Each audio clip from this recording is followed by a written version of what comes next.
Anda sepakat dengan ini, Ibu Frida, bahwa yang kritis jangan serta-merta diartikan sebagai suara-suara ingin merdeka? Iya, eh, suara kritis ini juga tergantung siapa pendengarnya, siapa yang mendengar dan kemudian membangun perspektifnya. Karena kalau orang Papua mengkritisi sesuatu, jangan terus kemudian diberikan stigma bahwa ini lagi mau bicara soal merdeka. Ambil contoh ya, ketika orang Papua bilang, seperti tadi Pak Nikodemus jelaskan soal hutan. Ketika orang Papua bicara soal bagaimana pemanfaatan hutan yang bertanggung jawab oleh pihak lain, investasi misalnya, investor misalnya, itu orang Papua lagi tidak bicara soal tidak mau menerima pembangunan, tidak. Dia lagi bicara soal hutan itu betapa pentingnya bagi dia. Tadi Pak Nikodemus sebut sebagai sebuah identitas. Hutan adalah identitas. Nah, stigma-stigma seperti kemudian bilang kami rasis seperti tadi Putri Indonesia sampaikan, itu juga memang terasa. Betul. Ya, itu sangat terasa. Anak-anak yang keluar pendidikan di luar Papua itu sangat mengalami situasi seperti itu. Betul. Dan kalau ini tidak diselesaikan, ini trauma. Betul. Trauma yang kemudian menempatkan orang Papua seakan-akan orang asing di negerinya sendiri. Betul. Bukan hanya di Papua, tapi di dalam negara Republik Indonesia. Karena dengan apa? pandangan-pandangan yang stigma seperti begitu, kemudian ada banyak sebenarnya yang kemudian memberikan trauma terhadap generasi muda Papua hari ini. Apa misalnya Bu Frida? Iya, misalnya seperti tadi kita bicara soal bintang kejora. Coba tanya itu anak-anak yang pakai simbol-simbol bintang kejora, itu mereka lahir di tahun yang sejarah lalu tidak diselesaikan. Karena trauma terhadap stigma, kamu ini anak Papua tidak sama dengan saudara-saudaramu dari sisi ras, dari rambut, dari kulit, dan kamu jadi sangat aneh kalau misalnya menyebut dirimu itu bagian dari kami, negara Republik Indonesia. Nah, ini bagian-bagian ini itu nyata disikapi kepada anak-anak Papua, entah itu yang ada di sekolah di luar Papua maupun seperti yang dialami oleh Putri Indonesia. Betul. Tapi ini persoalan rasis ini berjalan terus dan dianggap itu kemudian jadi biasa. Betul. Itu tidak boleh. Itu tidak boleh.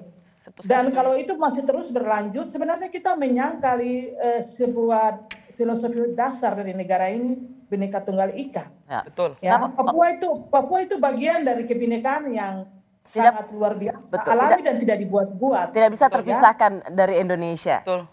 Jadi kita ingin mengatakan begini, kalau bersuara kritis tentang Papua bukan serta-merta ingin merdeka. Tidak. Suara kritis tentang Papua itu justru kita tuh ingin didengarkan sebenarnya. Jadi menampung pendapat ya, menjadi menurut saya perlu untuk didudukin dan semuanya berpihak untuk berbicara dan pemerintah mendengarkan. Sebenarnya apa masalahnya, sebenarnya maunya bagaimana itu perlu. Dulu Presiden Gus Dur melakukan hal ini kan, jadi menurut saya mungkin perlu untuk dilakukan ini. Karena masalah rasisme Mbak, ini kan semuanya jadinya jatuh di bawah situ ya, di hak asasi manusia. Saya kalau ketemu orang dan mereka bilang, kamu Papua kok cantik, ini tuh menurut saya sangat-sangat diskriminatif. Di waktu pas casting film pun saya digituin Mbak. Kami carinya Papua yang biasa aja. Terus saya bilang, biasa aja, memangnya Papua harus identik dengan... Iya, terima kasih. Memangnya Papua harus yang biasa aja, kenapa cuma yang biasa aja terus yang diangkat?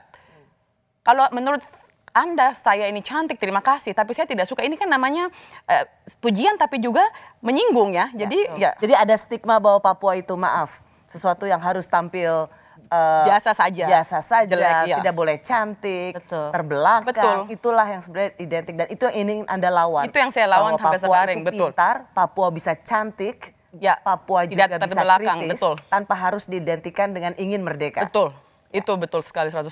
Baik, saya ya Ibu Frida. Ya, saya pikir dari YLBHI mungkin diberi ruang juga untuk bisa menjelaskan kepada kami soal pelanggaran HAM itu bukan hanya rasis, banyak. tapi ada pelanggaran HAM masa lalu yang harus diselesaikan. Dan sekali lagi saya sangat optimis bahwa Pak Presiden kita, Pak Jokowi memiliki kekuatan yang bisa kita pastikan bahwa penyelesaian pelanggaran HAM masa lalu akan menjadi perhatian beliau. Karena itu saya pikir YLBHI pasti punya catatan soal bagaimana dinamika pelanggaran HAM di Papua itu kemudian sangat mengganggu stabilitas negara.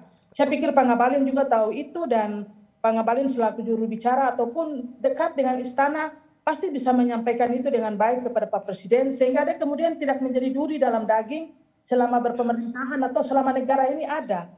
Dan persoalan Papua kok tidak bisa selesai-selesai. Saya bilang kalau gedung semegah dan semewah Asia Pasifik itu bisa dibuat oleh Presiden, maka pasti ada niat baik untuk menyelesaikan persoalan dasar. Dialog itu menjadi solusi, Kak Rosi. Baik, Dialog, Bu Frida, betul. izinkan Diskusi.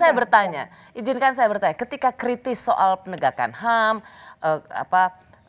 jangan lagi ada penempatan operasi militer di sana. Bagaimana kalau Ibu Frida itu dikatakan sebagai wah, ini sebenarnya sesungguhnya sedang memperdengarkan suara-suara separatis. Apa yang bisa Anda jawab soal ini? Saya akan sampaikan bahwa saya pegiat hak asasi manusia, saya pegiat masyarakat adat, dan saya menempatkan hak asasi manusia sebagai salah satu ujung tombak negara ini baik. Kalau kita mau negara ini tetap baik dan Papua menjadi bagian yang integral dengan negara ini, maka persoalan ini harus diselesaikan. Dan itu tidak ada hubungannya dengan dengan keinginan untuk merdeka?